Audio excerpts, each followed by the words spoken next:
Вы вернулись домой и, открывая входную дверь, вдруг увидели иголку, торчащую у входа, в дверном косяке или в самой двери. Первые ваши вопросы: что это и что с этим делать? Во-первых, не паникуйте. Думаю, вы уже поняли, что ничего хорошего острый предмет на входе в вашем доме не несет. Напротив, это явный признак злонамеренного вмешательства в вашу жизнь недобрым человеком. Однако даже и у этой ситуации есть плюс. Вы были внимательны и заметили порчу. А это именно она. Давайте вместе с вами разбираться. Вообще, использование иглы в магических целях известно миру более 1000 лет. Металл, из которого изготовлена иголка, это прекрасный проводник энергии, как позитивной, так и негативной. Ушко иглы служит своеобразным приемником-усилителем, а вся сила энергетического послания концентрируется в острие. Вспомните даже всем известную детскую сказку про смерть Кощееву. Именно оттуда, с кончика, и перетекает в окружающее пространство недобрая сила, поглощаясь людьми и предметами. Чего же категорически делать нельзя? Нельзя ни в коем случае касаться вредоносного предмета голыми руками. Только защитивши себя резиновыми перчатками, вы можете осторожно вынуть иглу. Друзья, делаем акцент именно резиновыми. Кожаные, шерстяные или тканевые не подойдут. Натуральный материал лишь усилит негативное воздействие заклада на вас. Закладом называют иглу, булавку, гвоздь, ножницы, любой остроконечный предмет, который запрограммировали на порчу. Этот способ вредить неугодным популярен у практикующих черную магию до сих пор.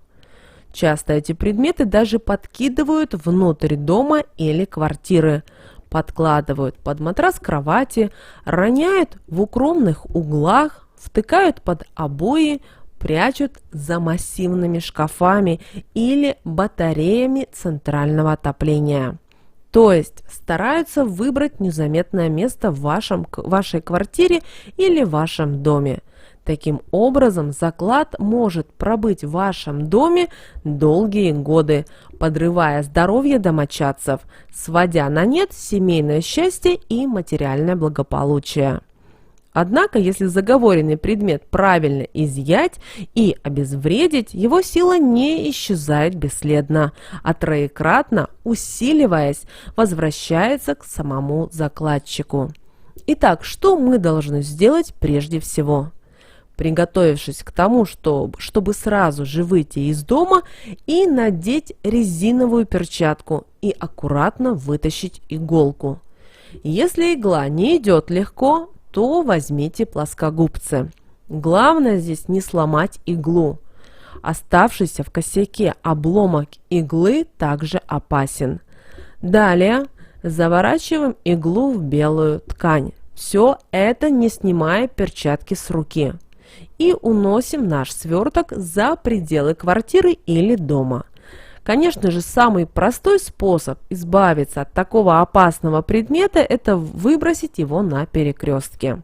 Можно вместе с тканью, но все же правильнее будет вытряхнуть иглу на землю, ведь сверток может привлечь внимание животного или человека и передать при развертывании порчу ни в чем не повинным созданиям. Можно также сжечь иглу вместе с тканью в безлюдном месте, но этот способ не каждому доступен, к сожалению, в городе. После того, как вы избавились от иглы, уходите с этого места, не оглядываясь и не разговаривая с прохожими до самого вашего дома. Это очень важно. После проведения этого ритуала неплохо было бы и очистить дом.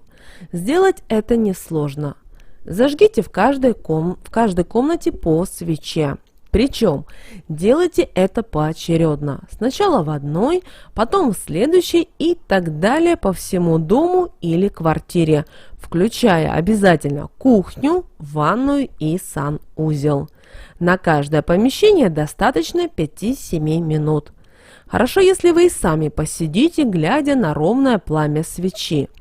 Огонь уничтожает любую биополевую зависимость, и ваше самочувствие заметно улучшится. Также отлично чистит пространство веточка обычной полыни при входе. Знаете, раньше из полыни плели небольшие веночки и вешали внутри над входной дверью. Это помогало избежать проникновения недобрых сил в ваш дом. Надо сказать, что не всегда иголка в косяке двери втыкается со злым умыслом. Даже иглу, и если вы и обнаружили иглу с наружной стороны двери, знайте, это порча в любом случае. Даже если в иглу вдета красная или белая нитка. Друзья, не дайте себя обмануть. Все, что привносится снаружи, однозначно на зло. А вот если вы обнаружили иглу, воткнутую у входа изнутри, поинтересуйтесь у близких, не они ли ее туда установили. Это очень важно.